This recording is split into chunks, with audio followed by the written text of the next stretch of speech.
Okay, wonderful. Let's get started. So today we have two recipes. We're making this spring leek pea and spinach soup. So it's super greens packed.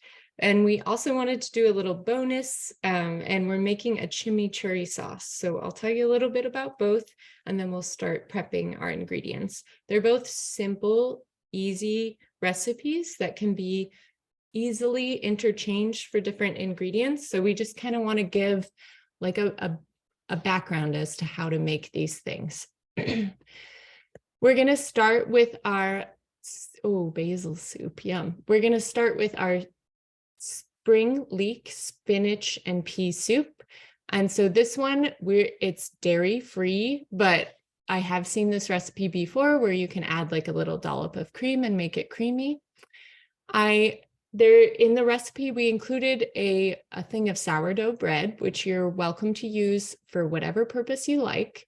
The recipe does suggest adding bread in the soup before you blend it. You can either do it before you blend it, or you can toast it if it's not stale. And you can, I'm going to omit someone, there we go. And then you can cut it up and put it in at the end, almost like croutons. So that's what I'm going to be doing today.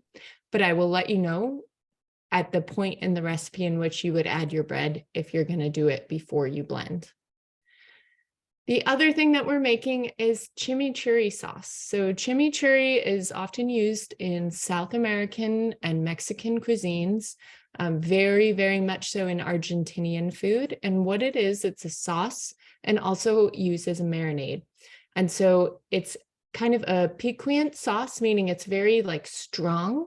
The highlighting notes in it are, of course, parsley, and I've done it with cilantro as well, and the two of them mixed, but the red wine vinegar is a really strong note in it. And what we're going to do with cilantro is your fave, nice. What we're going to do with the chimichurri, it really depends on your needs. So it can sit in your fridge for 2 to 3 weeks because of all that garlic and vinegar. It's kind of a natural preservative. And you can also put it in the freezer and use it at another time. It's highly used as a meat marinade when people are grilling meats. So try that if you want to pull out your barbecue, if it's warm enough to do it. I use it in salad dressing. So I'll mix it in with a little bit more oil, maybe a little bit more vinegar. I roast potatoes in the oven. When I pull them out, I put in a couple spoonfuls of it and give them a little swirl. I roast squash with it. It's kind of like this amazing flavor boost that you can put on so many different dishes. So if you just type into Google, like, what can I put chimichurri sauce on? You'll get a bunch of really great recommendations. So it's something I keep in my fridge all the time. And if you are like me, you go to the grocery store or you have a garden, you get a big bundle of herbs and you only need a little, this is what you can do with it. You can make a pesto or a chimichurri. So that's, to me, those kind of herbs feel so important to know what to do with them in bulk, especially in the springtime.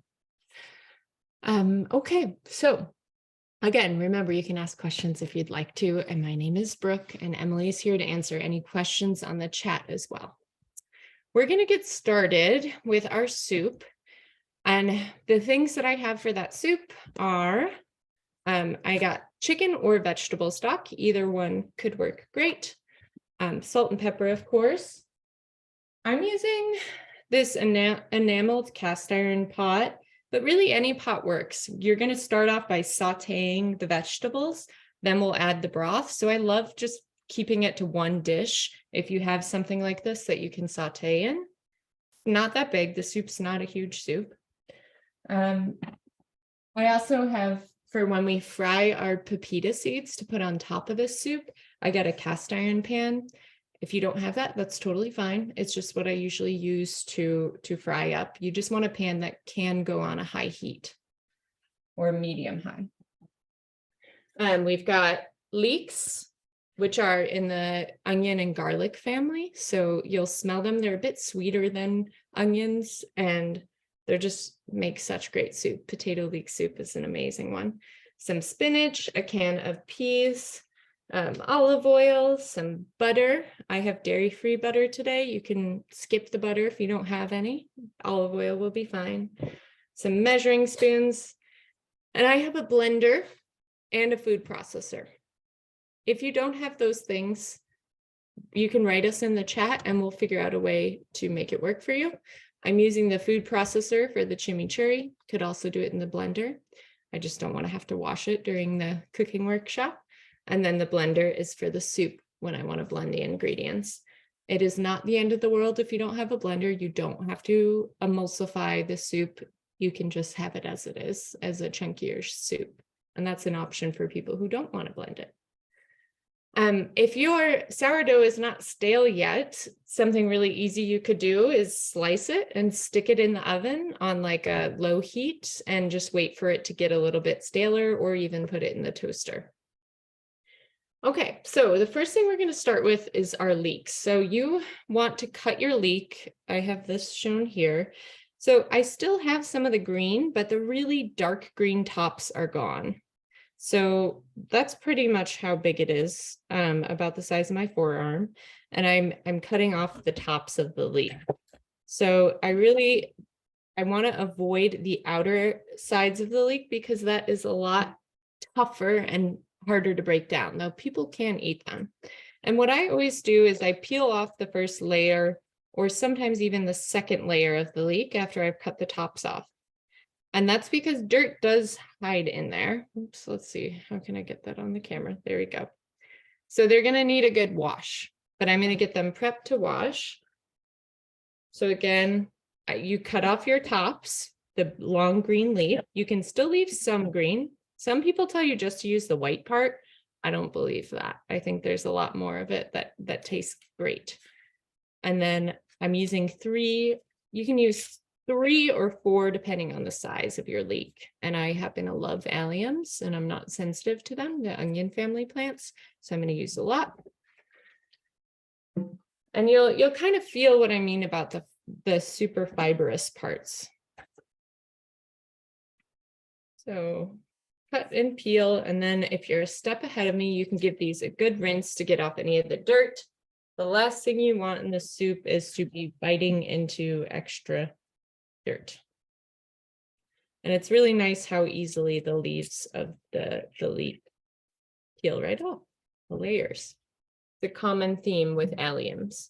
So I'm going to give these a good rinse. I'm using 4. My leeks are pretty small. 3 is just fine. 2 is just fine. This is not a super precise soup. And soups don't generally tend to need to be really precise. Do these wash.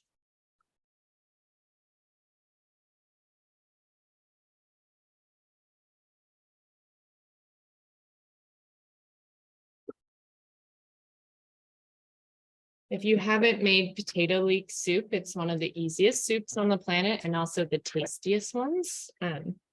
Email me and I'll shoot you a recipe. You can really easily make it dairy-free and still super creamy and delicious. Great recipe. I like to stack a couple at a time if I'm cutting them. You can cut them into rounds, which would be, you don't cut the leek in half and you just slice like this. That's fine. A lot of folks will actually cut their leeks in half first. So I might cut off my end.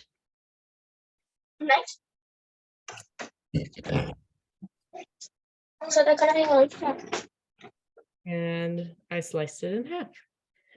And then I'm going to take these 2 halves and I'm going to slice them again. And this is just to increase the surface area so that they break down a little bit quicker in the frying pan. So we're going to get those all nice and chopped up.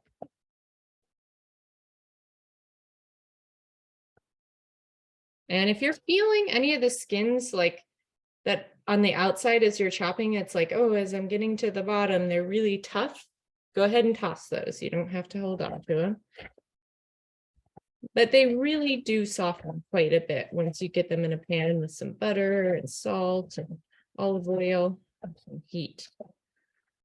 So I'm tossing these right into my pan. I don't have any oil in there yet, but we will put it in.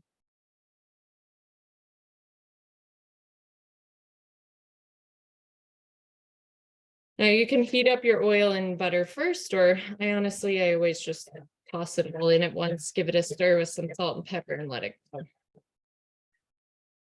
So as I mentioned, you can do what I'm doing. You can just leave them in rounds.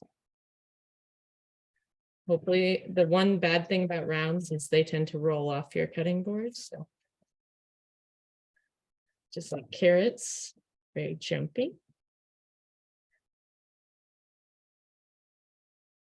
Right.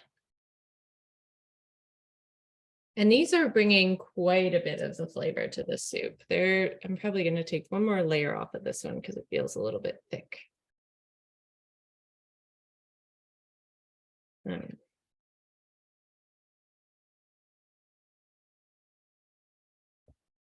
Thank you for Emily bringing folks up to speed. So I'm going to do this one in half, and be very careful when you cut them in half. Sometimes I like to cut them in half and leave the bottom edge intact, so it kind of holds on to the rest of the leek for you. Sort of like you do with onions.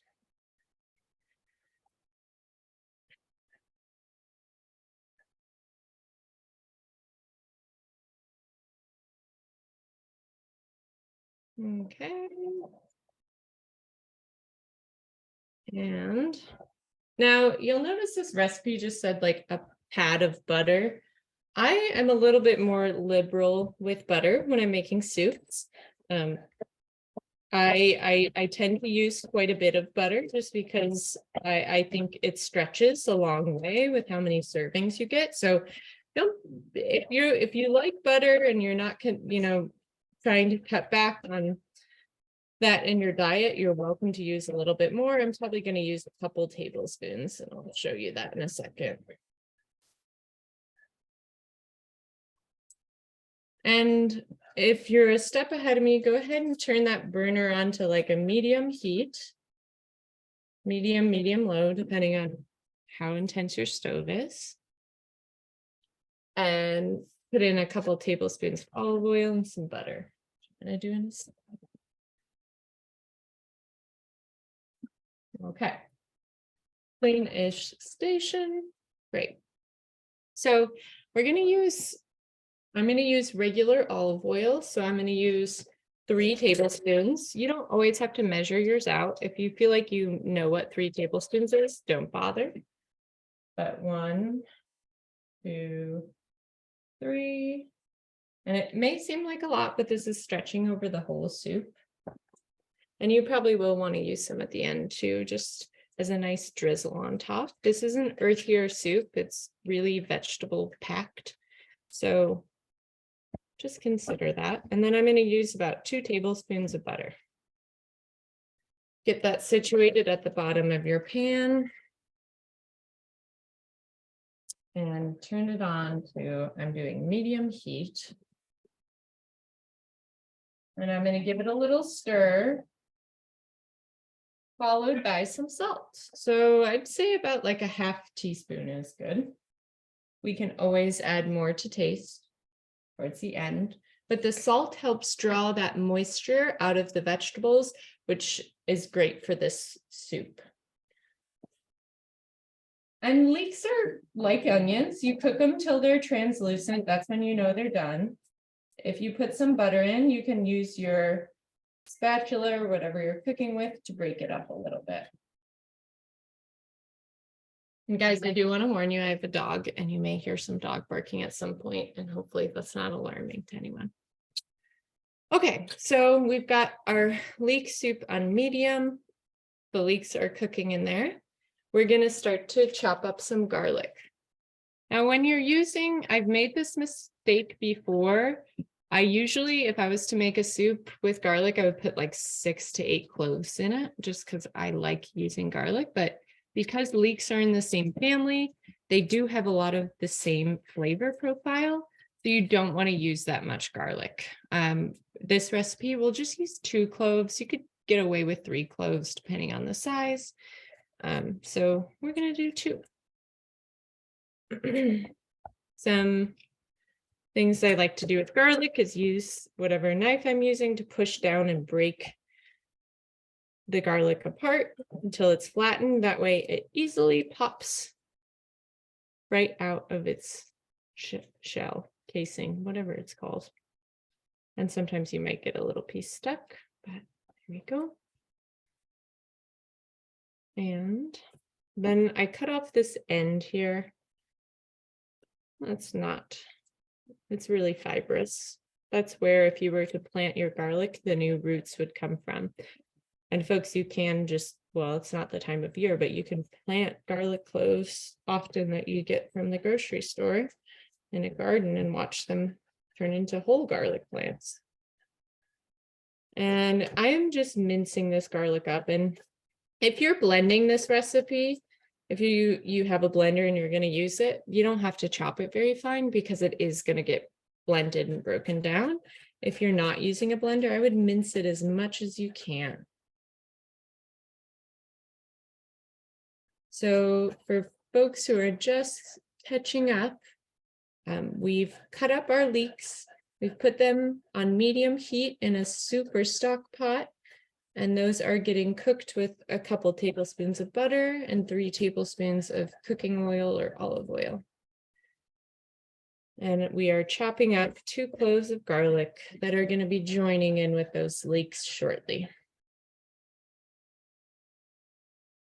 We've had a couple questions so far about whether you can use an immersion blender for this. And yes, absolutely. That is my preferred way to blend up soups. With an immersion blender, you don't have to wait as long for it to cool down. You don't have to move the soup into another container. So if you have one, absolutely go ahead and use it. If you don't, that's also absolutely fine. You can use a regular blender or a food processor, or as Brooke said, you also don't have to blend the soup. It will be absolutely delicious just as is. Yeah, if I had an immersion blender, I would certainly use one. Those are really amazing. For those of you who don't know what that is, it's basically a stick that you can put in and it does the whizzing for you into a pot or stew. It's really common in restaurants where you're making big batches of stuff. It's an amazing kitchen tool. A lot less messy. Well, it depends. It can be less messy in that you don't have as many dishes to do, but you don't have to wash a blender. So I'm starting to hear some sizzling, and we're not going to add the garlic until the soup is pretty well, or the leeks are pretty well cooked. We don't want it to burn. I did bring something out today that I just thought would be really neat because it's springtime. We are in New England. I have some ramps, and these are also in the allium family. And a lot of grocery stores are starting to carry sustainably harvested ramps. If you learn to identify these, there's such an incredible food to eat that grows in a lot of places. A good thing, it's when you harvest them to keep them growing. You don't pull the whole plant out of the ground, you just pull a leaf at a time.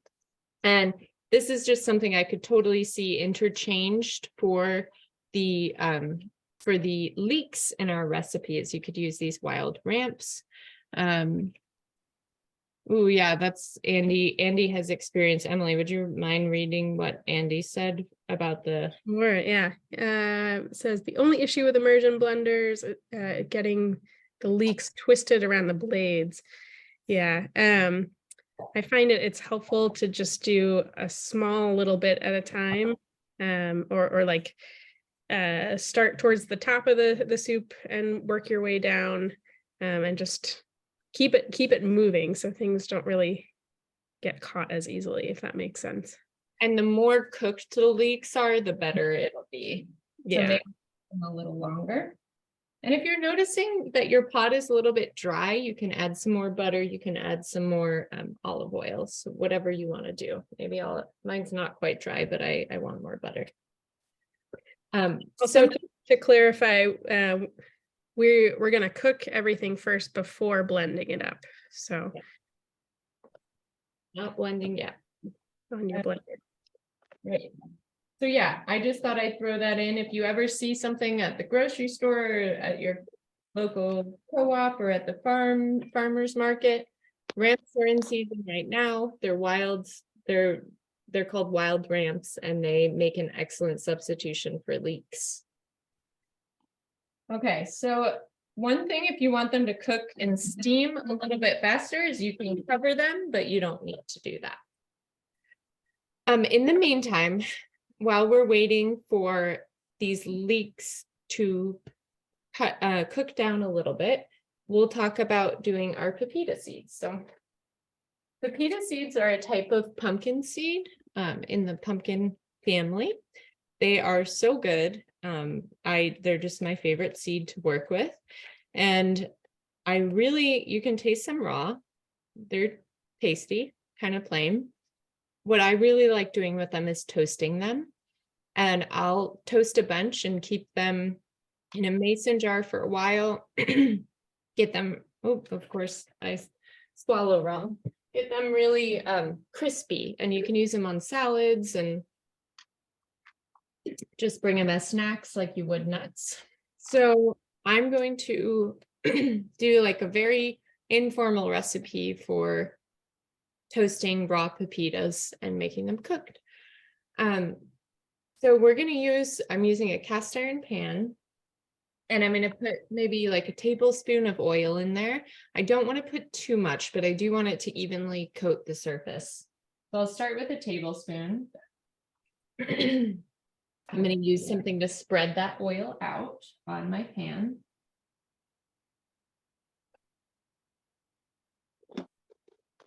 And I'm going to turn that to like a medium low heat. It's not a race on this. And then we can think about, what do we want these pepitas to taste like? The spice mixes that I really like, salt and pepper, and you can do just that, as simple as that. But oftentimes I want like a little flavor blast. Chili powder is one of my favorite things to add to my toasted pepitas. I like to do onion powder, garlic powder, cumin. Sometimes I do curry powder. So you can play around with different spices and try it out and see how you like it. I'm going to go ahead and use the whole bag because I want mine all toasted. But one other thing I want to point out is that when I make pestos or chimichurris, I'll often use some raw pepita or pumpkin seeds in that pesto or chimichurri to kind of like fill it out and make it heartier. We're not going to do that today, so I'm going to toast all of these, but just keep that in mind if you're looking for other uses. You can use these in pestos, especially if you have a nut allergy. You can't do pine nuts. This is cheaper than pine nuts. It has a really mild flavor, so it doesn't overtake things. I'm going to put the whole bag in my pan that's on like medium low heat. And then I'm going to add some spices. So I'm going to do I do probably a quarter teaspoon of salt. I do like these salty. Some black pepper. And then I'm going to do just a dash of each of the chili powder. And these spices can burn, and that's why we're not putting them at a high heat. I'm going to do a little cumin. And a little garlic powder. And that's on medium low heat. And once you have all your spices in, go ahead and give it a swirl. I'm just going to show you over here. I'm getting them all coated in the yummy spices, salt and pepper. You can just do salt and pepper too to toast them. And we'll know these are ready when they start browning. You can hear a little bit of crackling happening, but we'll keep those on the pan and keep an eye on them.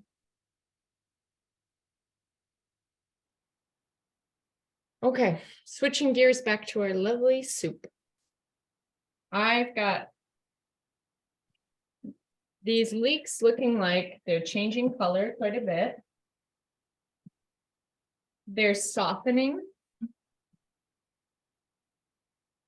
Okay, it's hard to see, but they're starting to get translucent. So at this point, I feel pretty comfortable that I can add my garlic. And I'm going to immediately give it a stir. I don't necessarily want that garlic sitting on the bottom of the pot. Burnt garlic can really change the flavor profile of the dish in a way that I do not love. And this pot is still on medium heat. We're going to let that cook for 1 to 2 minutes. Are there any questions so far? Hopefully we're moving at an okay pace.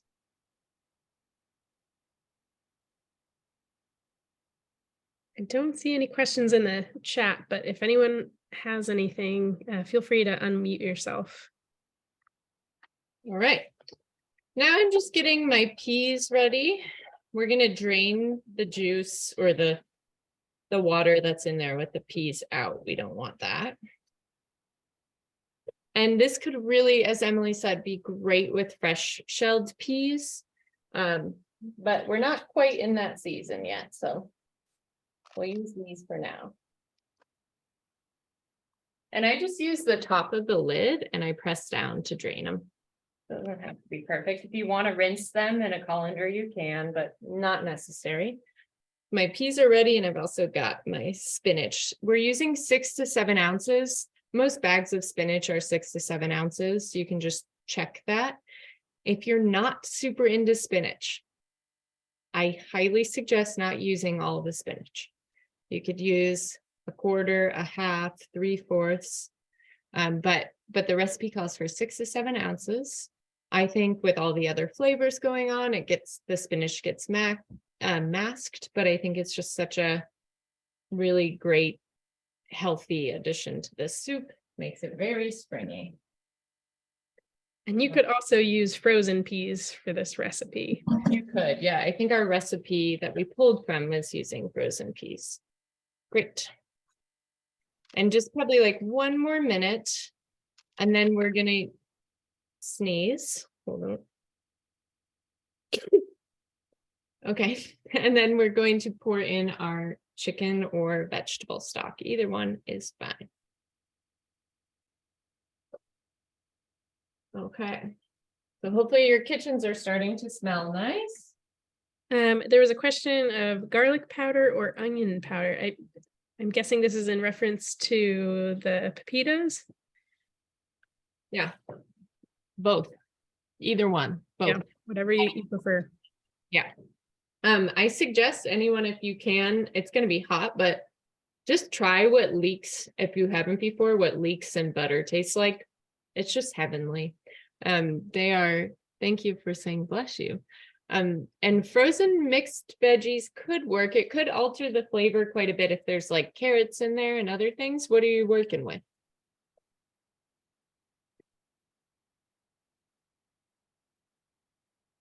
Like broccoli might be a really strong flavor to add in, or corn too. I'd say, I don't know, I haven't tried it, but I'd be interested to see. Okay, so I am going to, now my garlic's been cooking for 1 to 2 minutes. I'm ready to pour in canned peas today. Good, okay, that's what we got. I'm gonna pour in the entire container. Everyone should have gotten a container like this of chicken or vegetable stock. You can pour the whole thing in. This is the base of our soup. And if anyone's interested, I mean, you can always make chicken stocks on your own at home. When we make oven roasted chicken or chicken thighs, we save those bones in the freezer and then make up a big pot of it.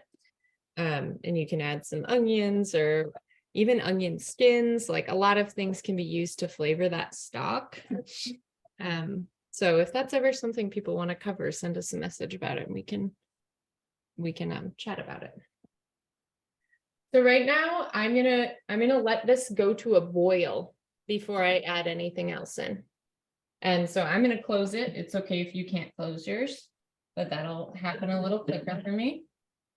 And I don't know about you guys, but I can hear that my pepitas are starting to get toasty. So that's a cue for me to want to give them a stir. You may get some minor burning of the spices on your pan, and that's okay. You are probably starting to smell their deliciousness. And you're going to want to spread them out as evenly as possible on the pan. You can give it a little shake to do that, and they kind of naturally do, but do you hear that? They're kind of popping and jumping. That's perfect. And they've got some more time. So the next steps are, once your, you can even turn up the heat if you want to, but once your broth, I'm going to do that, gets to a boil, we're going to add in our spinach and we're going to add in our peas. At this point, you could also add in your bread if you want to do that, but I personally like it better when my bread is more like croutons on top. So I toast it in the oven or in a toaster oven. I cut it up into small pieces and I put those on top. If you put your bread in first, which is something the recipe says you can do, and you can, it's going to make a thicker soup. So it's a heartier bite, but it's emulsified. So if you can make the decision now if you want to do the croutons like me, or if you want to just go ahead and stick it in there ahead of time. I like to toast mine with a little bit of butter on it and get it nice and crispy. And then I'm going to put it in on top. Okay. And so we may not have time together today to actually blend our soup because we're going to make chimichurri too. So when you get to that point, you're just going to stick it in a blender or use your immersion blender until it's like until you don't see big chunks of things anymore. And then you would sprinkle your pepitas on top. I'm going to keep stirring my pepitas a bit.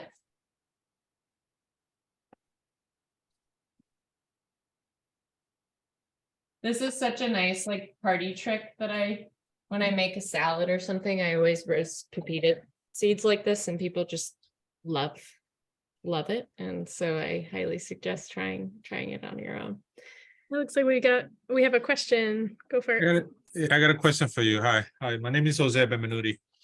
And I should say my pronouns are he and him. Guys, well, first and foremost, thank you for having us. Thank you for having me here. And this is stupendous. This is great. My question is, do I put in the sourdough, the whole thing, or should I? Good question. So the sourdough, the recipe calls for just like 2 small slices on it. Oh, 2 small slices. Okay. But I think what you have 2 options. You can just toast those in the oven. Croutons. Okay. And then, use them as croutons, or you can put it in ahead of time. Croutons. Yeah, I'm doing croutons too. I like that better. Well, thank you so much. Thank you.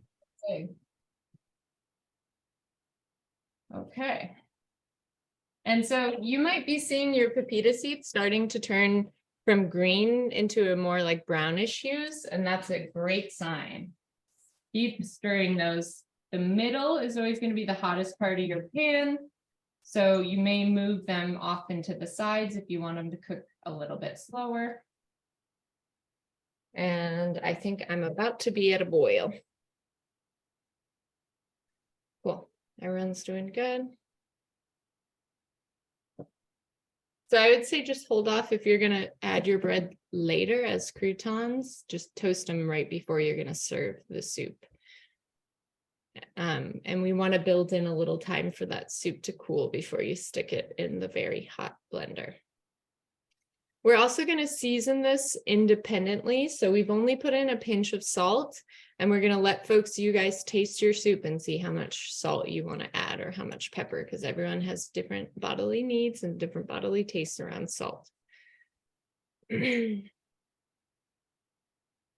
right, I'm boiling. I'm going to add my spinach. And those will shrink down very quickly. And my peas.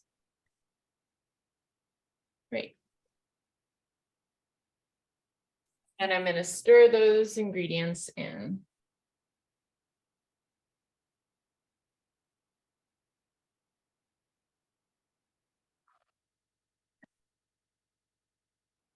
And the color of this soup will be just absolutely gorgeous. Great. We're going to simmer this for 5 minutes, and then we'll blend it. So simmering means that we're going to have it not on a full rolling boil, but it's going to have like little bubbles coming up to the top. So what I find for me is that's usually medium heat on my stove.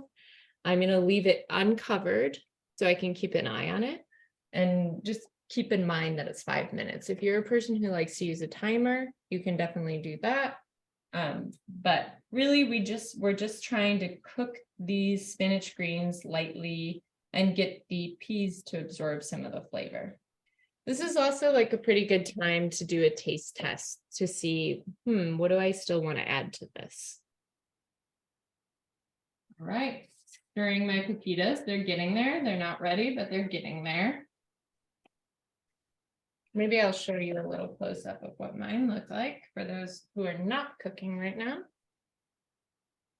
So they're starting to turn brown. A lot of them have a lot of brown hues, but there's still a lot of green. And my pot just came back to, because I turned down the heat. Now it's at a simmer. Okay. Doing good? All right, so for my chimichurri, there's a couple of things that I'm going to get ready. And if you're falling behind, it's okay. You can take it slow. I'll stay on late if anyone has questions. We have parsley or cilantro. They're both great. I always stick my herbs in a glass of water. You can do that in the fridge or on the counter. I just find that they want to drink and they stay more vibrant for a longer period of time. So that's my little hack that I always share. I have some regular extra virgin olive oil. If you don't have that, you can use whatever oil you have. Cooking oil, regular olive oil, does not matter. I have some crushed red pepper, and that's only if you like it spicy. Traditionally, it would have red pepper in it or some kind of chili. And dried oregano. You could always use fresh oregano, and some garlic, salt and pepper as well. And I'm using a little food processor for this, which you probably can't see. It's very small, but it does the purpose. Okay, so you can get all those ingredients ready. And if you're ahead of me, you can even start peeling some of your garlic and getting that chopped. Right now, I'm going to taste my soup for salt and pepper.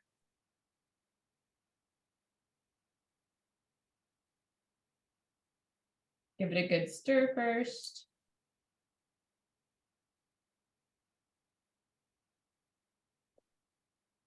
Mine's actually tasting pretty good. That's because the peas are salted. So I'm not going to add more salt to mine right now. Yeah, you can put the cover on if you want to, but you can keep an eye on it and just make sure it's not like super boiling. And then I'm going to add some more black pepper to my soup because I didn't get a whole, I just want quite a bit of that in mine. Do that to taste. The flavor is really good though. I'm excited. Give it a stir. So you may not need salt because depending on your preferences, because the peas have a lot of salt.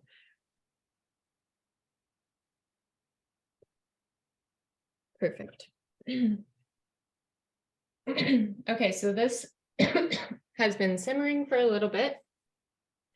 What I'm going to do is just turn it off. Or you could put it on really low heat until you're ready.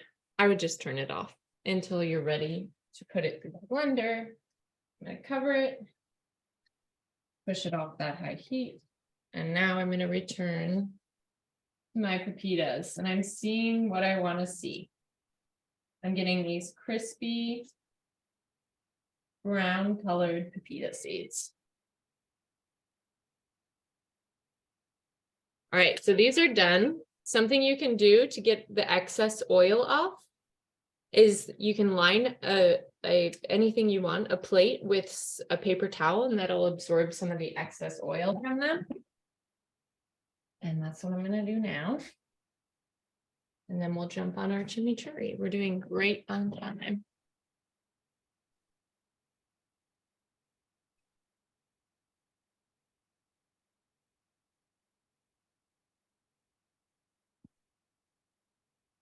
I'm excited for everyone to get to try these because they just turn into such a treat. You can also buy these at a lot of grocery stores already toasted, but then you can't mix and match your own spices for them.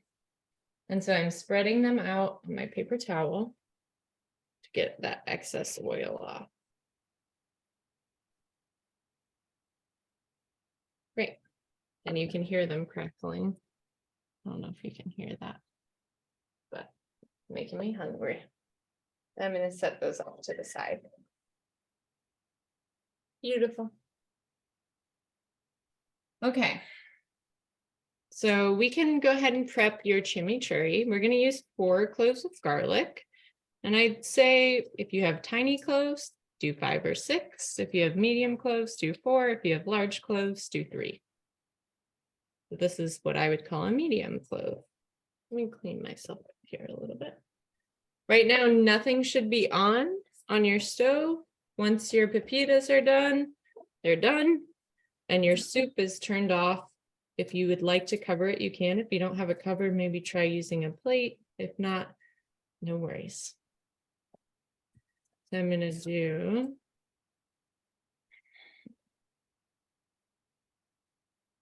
get my garlic ready. Now the garlic, if you're using a food processor and not doing it by hand, then you don't have to chop it very much. Yeah, 4 cloves. If you do not have an electric food processor, I mean, you can definitely do it by hand. The old-fashioned way of making this would be like with a mortar and pestle, where you kind of stomp down the garlic. That's a lot more involved, but builds muscles and builds character. Today we'll just do a food processor. And again, we'll cut off the ends. And I'm just going to do a really rough chop here, because I trust that my machine will do the work for me. Rid of those. And it's super helpful for me, at least the first few times I make chimichurris or pesto, to measure out the ingredients. And after a while, it's just going to be like, I'll just splash some vinegar, I'll splash some oil, and you'll get a better sense of how you like to make it.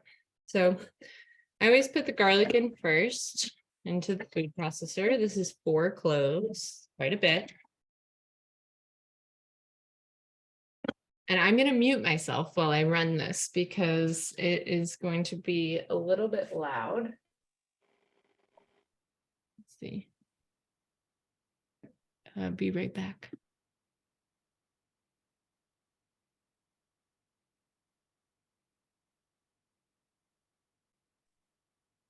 Okay.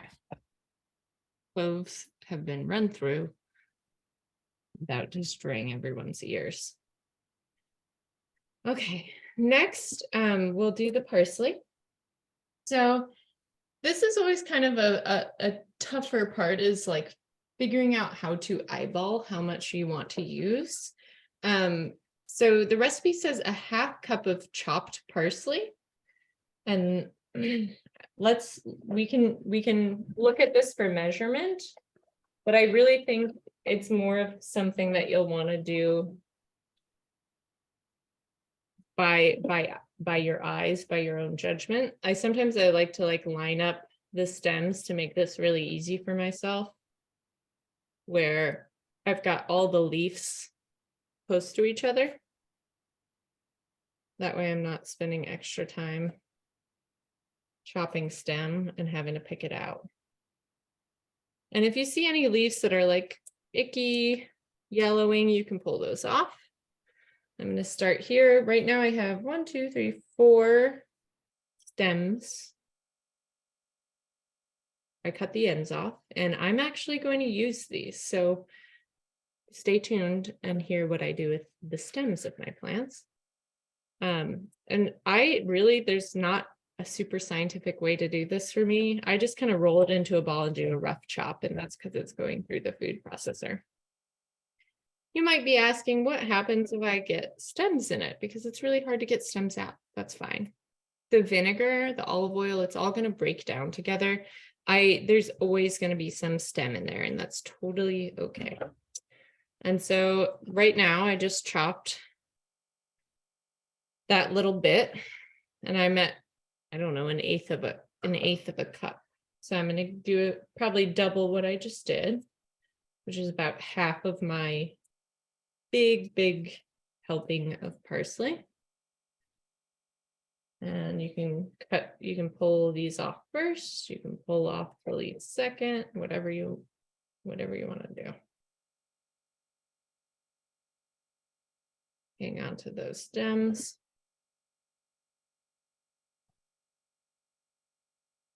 And I've even got a big piece of stem in here, and I'm fine with that. Rough chopped it. Chop. If you do want to use your stems, just chop them up really small. And your processor will do the rest. Chris, I got another question. Yeah. Is the chimichurri for the soup to put on top of the soup? In the beginning of the workshop, we just explained that we wanted to do a little extra fun thing. Okay. The chimichurris are like an Argentinian meat marinade or sauce. I use it in salad dressing. It's something I always keep in the back of my fridge. I eat it on bread. I eat it on crackers. I cook it with potatoes. I roast squash and then put them in chimichurri sauce after. It's just kind of like one of my favorite condiments. It's kind of like a pesto, but a little bit different flavor, a lot different flavor profile. Yeah, no, definitely. No, I was just wondering if I was going to make it to put it on top of the soup. Trust me, I bought a piece of steak just for this recipe. Okay, good. You could certainly drizzle a little bit on the soup and see how it tastes. I think it'd be a nice like added kick with the fresh garlic, but yeah, it's intended to be separate. I think it would look beautiful. Yeah. Okay, so I have a half cup here. When I press down, I'm at a half cup. This is a whole cup. I'm going to see how that looks in my blender. And I might add a little bit more, but we'll try it there. So right now we've got 4 cloves of garlic. We've got a half cup of parsley cut up. We're going to do a teaspoon of dried oregano. Fresh oregano is actually a lot more potent than dried oregano, so you would want to use even less if you were using fresh. But we're going to do a teaspoon. And this is an important flavor in here. Okay, 1 teaspoon. Sorry if you couldn't see that. My machine doesn't pull out too far. And we are going to do some red pepper flakes. If you like it hot, I would do anywhere from a 1/4 to an 1/8 teaspoon. But if you don't like it hot, just do a little pinch or none at all. I'm going to put quite a bit in. Did like a 1/4 teaspoon. And then we're going to use some red wine vinegar. One of my favorite vinegars to make salad dressings with. 3 tablespoons of this, okay? 1, 2, 3. And what we're going to do is taste this and see, do I want to add more parsley? Is it too heavy on the garlic? Do I need more olive oil? That's always a good thing to do. And that's honestly how I do my pestos and my sauces like this anyways. And then we're going to use 2/3 of a cup of olive oil. So it's quite a bit of olive oil. I have a 1/3 cup, so I'm doing 2 of these. 1 and 2. So if you wanted it more of a thick sauce, then you would add more parsley, obviously. But if you want it more liquidy, you can add more olive oil and vinegar. Okay. And then we'll do a teaspoon of salt, which may seem like a lot, but this is a dip or a spread that does get, spread over a large amount of things. If you're sensitive with salt, do a 1/2 teaspoon or even less if you need to. And then we'll do some ground black pepper. I'm just going to do that right into here.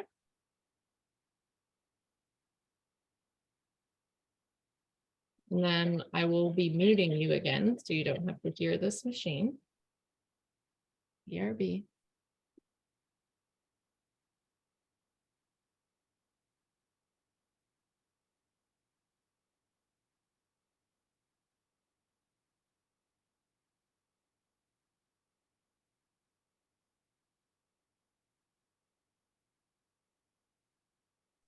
And folks, I kind of do this part for quite a bit. I really want to get the big chunks out. So I'm probably going to do it again. But I oftentimes too have to like get it from the top of my food processor, get it back into the bowl. But I encourage you to take a smell and see what that's smelling like. It's like a really sharp flavor that the olive oil does a good job of balancing the vinegar. All right, I'm going to do it again, putting you on pause.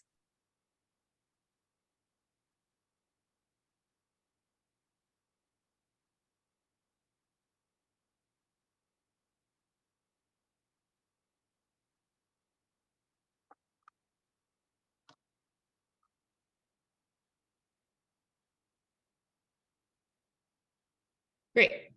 What's really beautiful about this, about making chimichurris and pestos is that, well, especially chimichurris, the vinegar holds the color for so long. So, you know, a week later, if you're making something, you're still going to have this beautiful green color.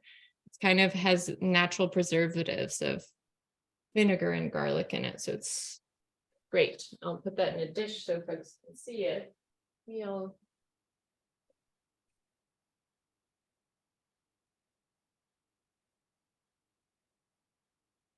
I just love spring pestos. I also like there are so many wild edibles that you can make pestos with that kind of grow as weeds.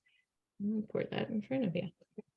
Like chickweed and violet leaf, and there's just tons of them that you can make pestos out of. Arugula you can do, which is, you know, easy to grow in the garden. It's just try making more chimichurris and exploring pestos and chimichurris with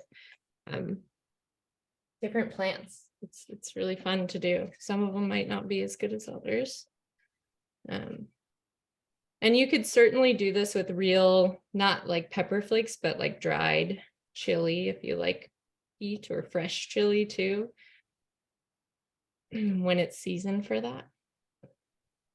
Let's take a peek at what it looks like.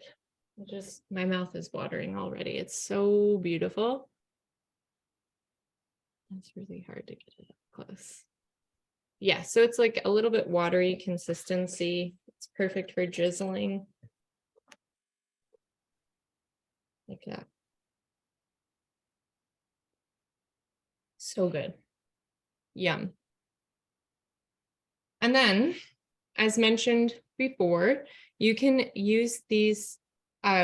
Someone taught me to do this, and I can't believe I never thought about it, but working on a farm is a lot of the stems of basil, cilantro, and parsley have so much flavor in them. And they might be a little bit rough, but you can soak these, like I could stick these in vinegar or olive oil and make flavor infused vinegars. Maybe throw in a clove of garlic, kind of like you're making pickles. You can throw in your stems of cilantro, basil, or parsley, and you can infuse those vinegars or even olive oil with those tastes of the stems. If you do it with olive oil, you're going to want to do that in the fridge, just because vinegar is a good preservative. These aren't going to rot in there. In olive oil it could, so you're going to want to have that in the fridge. And you can strain them out when you're ready to use it. It's just super yummy to have flavor infused olive oils and vinegars. Okay, and so you may have extra parsley, you may not. If you do, you can definitely use some as a garnish, but in order to keep it nice and fresh, stick it in a Ziploc bag with a paper towel, or maybe do what I'm doing in a cup. I'm going to leave mine out, but you can put it in the fridge. All right. hopefully some folks got a chance to try their chimichurri sauce. Just imagine it over roasted potatoes, oven roasted potatoes, or maybe even on eggs in the morning. It's just like such a nice thing to have in the back of your fridge. Okay, so last thing, it's 6 o'clock. You guys, all you have to do now is blend your soup if you're gonna do that, and toast your bread. So I'm gonna cut mine into little pieces after I've toasted it with some butter in the oven. I'm gonna blend up my soup, and then I'm gonna add a drizzle of olive oil on top, a healthy portion of these wonderful crunchy sunflower seeds dusted on there. And then maybe you could even try a splash of your chimichurri, or sesame oil or something like that. And yeah, I hope the soup turns out great for everyone. I hope you enjoy this very springy dish packed with vegetables. Any questions before we all sign off and blend our soups?